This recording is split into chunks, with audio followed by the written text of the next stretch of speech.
All right, welcome back to the deep dive.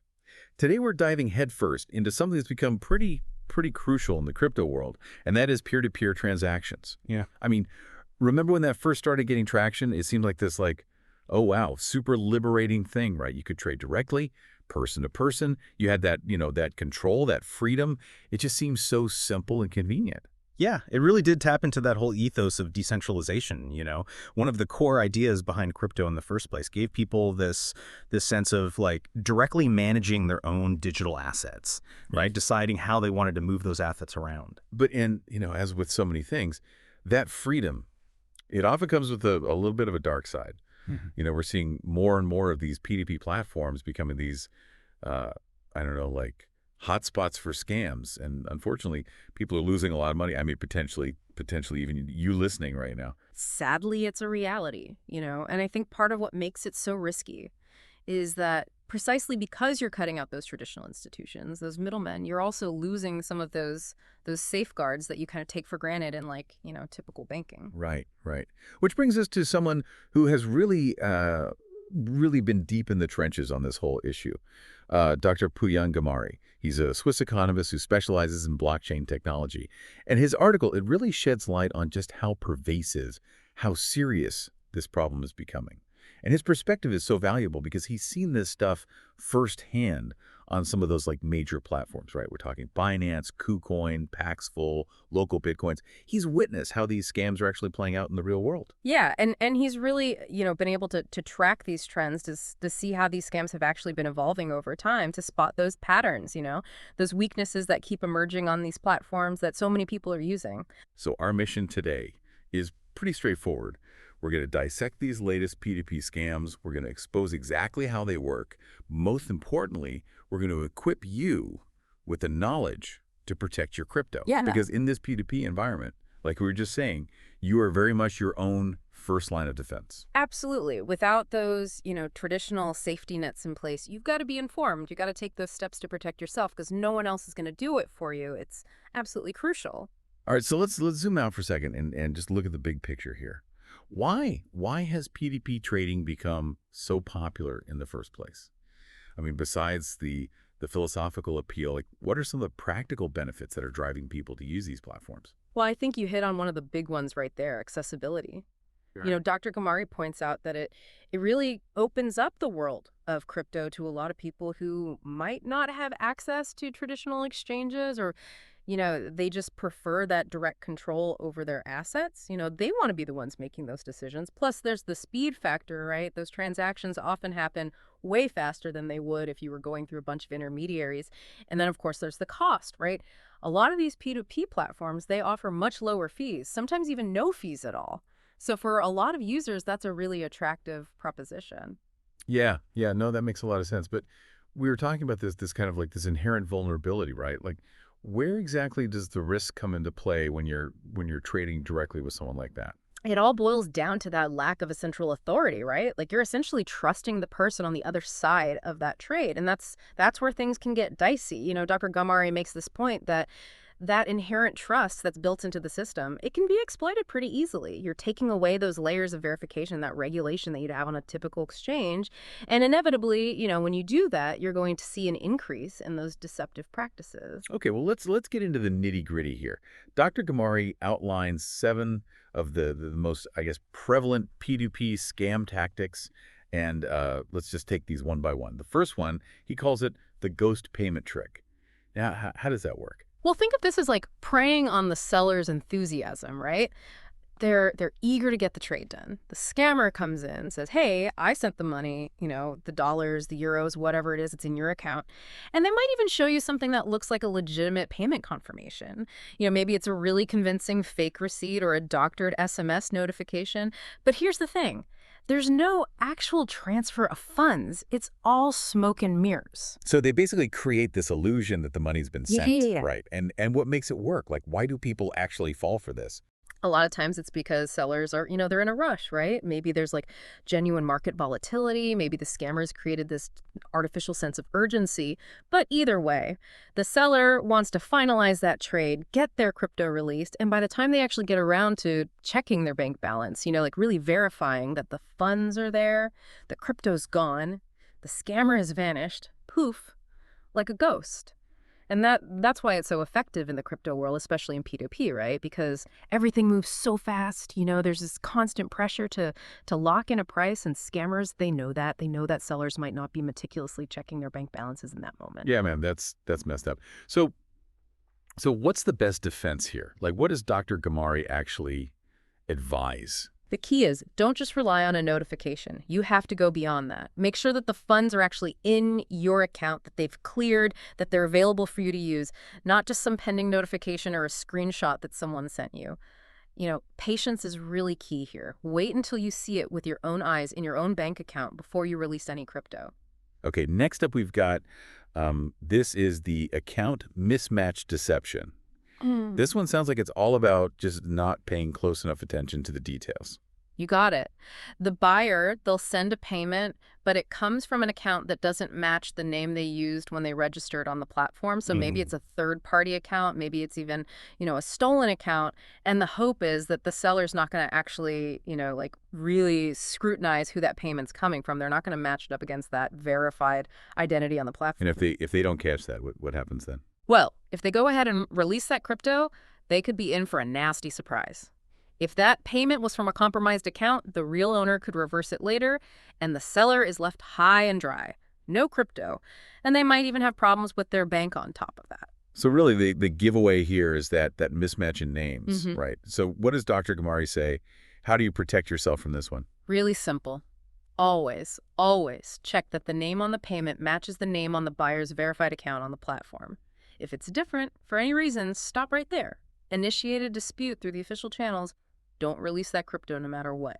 Okay, next we've got one that almost sounds too simple to be effective, but apparently it is. It's the overpayment reversal strategy. What is that all about? This one plays on people's, sense of fairness, I guess. Like, they made a mistake. You want to help them out, right? So the buyer, they intentionally send you more money than the agreed upon price for the crypto. Then they contact you, oh my gosh, I made a mistake. Can you please refund the extra? And, you're thinking, okay, honest mistake, no problem. You send the overpayment back, and then, bam, they reverse the original payment. You're out the crypto and the money you sent back. Man, that's just so sneaky. Taking advantage of someone trying to be helpful. So how do you avoid falling into that trap? Dr. Gamari's advice here is pretty clear-cut. Never, ever refund any overpayment unless you are 100% sure that the original payment is legitimate and that it's final. Like, no chance of it being reversed. And be especially careful with things like PayPal, Zelle, Venmo, those payment methods that are easily reversible. Those are the scammers' favorites. If you get an overpayment, just hold tight, make sure everything's legit before you send anything back. Got it. All right, next up is the fake dispute threat. This one sounds like it's all about intimidation, right? Like trying to scare the seller into doing what they want. Exactly. The scammer will threaten to file a bogus dispute against you, maybe accuse you of being the scammer. Anything to pressure you into releasing the crypto before they've actually, paid or even confirmed payment. So basically, they're trying to bully their way into getting the crypto. Why does this work? Like, what makes it effective? It plays on people's fear, like the fear of getting your account suspended, your funds frozen, having to go through this big, complicated dispute process. It can be really stressful. And for newer users especially, they might just panic and give in, just to avoid that hassle. So if someone comes at you with a threat like that, what's the best way to respond? Dr. Gamari says don't back down. Legitimate disputes on these platforms, they require proof, right? They're reviewed by moderators. So if you follow the rules, you've got documentation, you don't have anything to worry about, don't let them intimidate you. If there's a real issue, follow the platform's official dispute process. Okay, moving on. We've got the Telegram impersonation scams. Now, this one seems like it's going beyond the platform itself, right? Like they're trying to take you off the official channels. Right. This is where they try to get you to talk to them outside the P2P platform, on Telegram, WhatsApp, email, something like that. And they might pretend to be customer support, or maybe even the person you're trading with. They might ask you to release your crypto or to give them your password, or maybe to click on a link to verify your account. And I bet the timing of these messages, it's probably pretty strategic, right? Like they're trying to make it seem more urgent, more believable. Oh, yeah. They'll time it perfectly to coincide with an active trade, so you think, oh, this must be legit. They're hoping you're not going to think too hard about it and just follow their instructions. So the big takeaway here is stick to the platform's communication channels, right? Absolutely. Dr. Gamari's really clear on this. Any reputable platform, they're not going to contact you through a third-party app. Everything goes through their own secure messaging system. If someone claiming to be support or your trading partner tries to contact you off platform, don't trust it. All right, sixth on the list, we've got the delayed bank settlement scam. This one sounds like it's kind of exploiting that gap, right, between when a transaction is initiated and when the funds are actually available. You got it. So the scammer starts what looks like a normal bank transfer, but they set it up to clear in your account at a later date. You check your online banking and you see a pending transaction. They might even send you a receipt with a transaction ID. Looks legit, right? But pending doesn't necessarily mean the money's actually there, right? Not at all. It just means they've initiated the process. The funds haven't actually moved yet. They're hoping you'll see that pending status, think the money's on its way, and release your crypto. But the money's never going to show up. So basically, you got to wait for the bank to give you the all clear. Right, exactly. Dr. Gamari says only release your crypto once the funds are fully cleared, not just when you see a pending notification or a future date. Patience is key, once again. Okay, last but definitely not least, we've got money mule networks. This sounds a lot more, I don't know, organized, kind of like a bigger operation. Yeah, this is a little more complex. They're using unwitting individuals, basically, to handle the money. They're called money mules. So the payment you receive might come from someone with a completely different name than the person you're trading with. Or if you're the one selling crypto, the money you send might be routed through a bunch of different accounts. And why do they do that? Why go through all that trouble? It's all about covering their tracks. Makes it way harder for law enforcement to, follow the money trail and figure out who's really behind it. They use multiple intermediaries, often in different countries, to create this really tangled web. It's basically money laundering, right? So what's the red flag here? What should people be looking out for? Dr. Gamari says, be very suspicious if someone wants to use a different bank account than the one in their profile. Any weird payment requests, inconsistent details, that's a big red flag. Stick to transactions where everything matches up nice and clean. Okay, so these are some pretty scary tactics. And to really drive home the point, Dr. Gamari includes a case study from Dubai from early 2025. Can you tell us a little bit about what happened there? Sure. It really shows how sophisticated these scams can get and how even experienced traders can get caught. So you've got this seasoned crypto seller on Binance, someone who's done tons of successful trades, and they get approached by this buyer who seems super legit. Over 1,000 trades, really high feedback rating. Seems trustworthy, right? Totally. So this buyer offers to pay a little extra, throws in like a $500 bonus. The seller gets the payment notification, a bank transaction receipt. Everything looks totally authentic. And because the buyer seems so reputable, they release $10,000 worth of USDT. And then I'm guessing things went south. Big time. A few hours later, the bank reverses the whole transaction. Chargeback requests, Someone claims they didn't authorize the payment. That $500 bonus, it's meaningless now. The seller's out 10 grand, the buyer disappears. Poof. Gone. Oh man, that's brutal, especially for someone who's clearly been doing this a lot.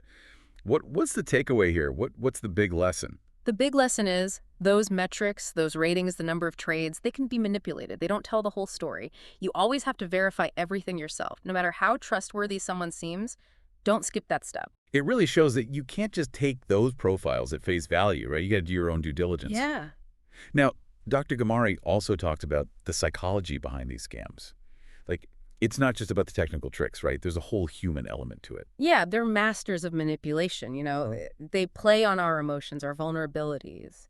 Dr. Gamari points out a few key tactics. Social engineering, for example. They try to build rapport, make you feel comfortable, so you let your guard down.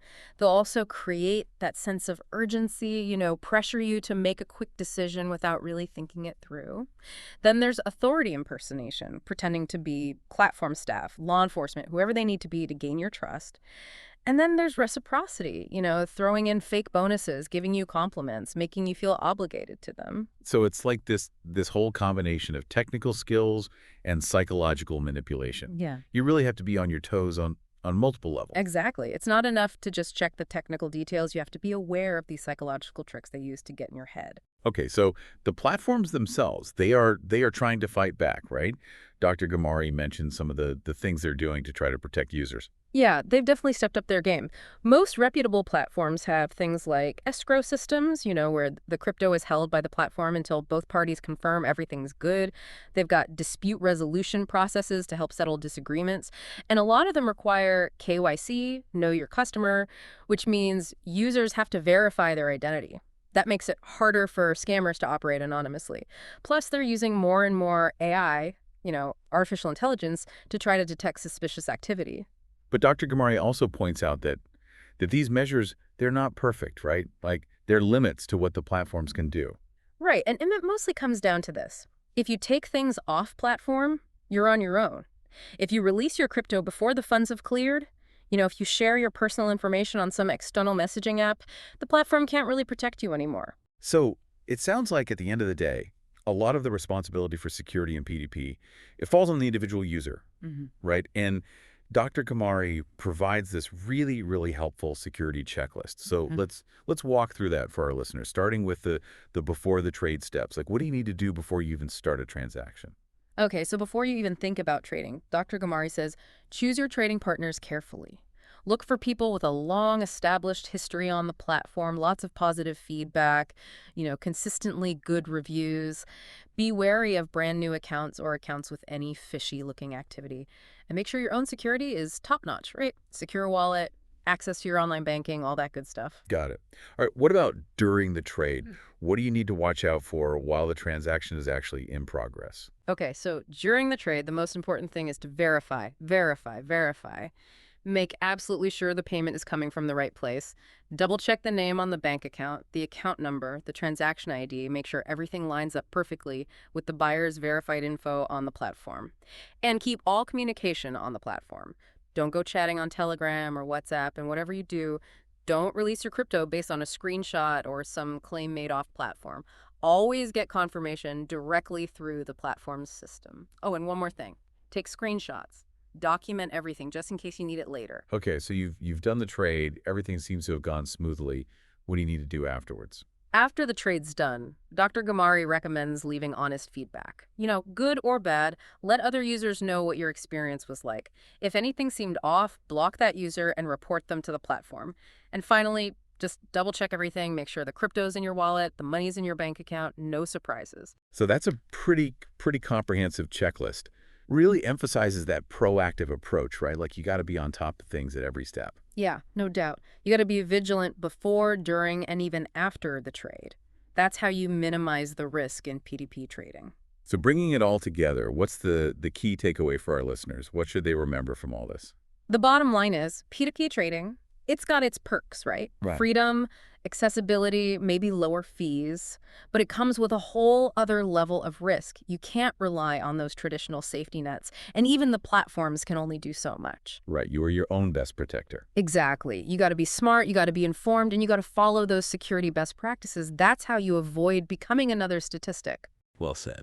And that brings up another interesting point, right? Like, given how clever these scammers are getting and how, even the best platform security has its limits, what else can be done? What kind of innovations, maybe even community-driven solutions or new technologies, do we need to really make this decentralized space safer for everyone? It's something to think about. Thanks for joining us on this deep dive. Until next time.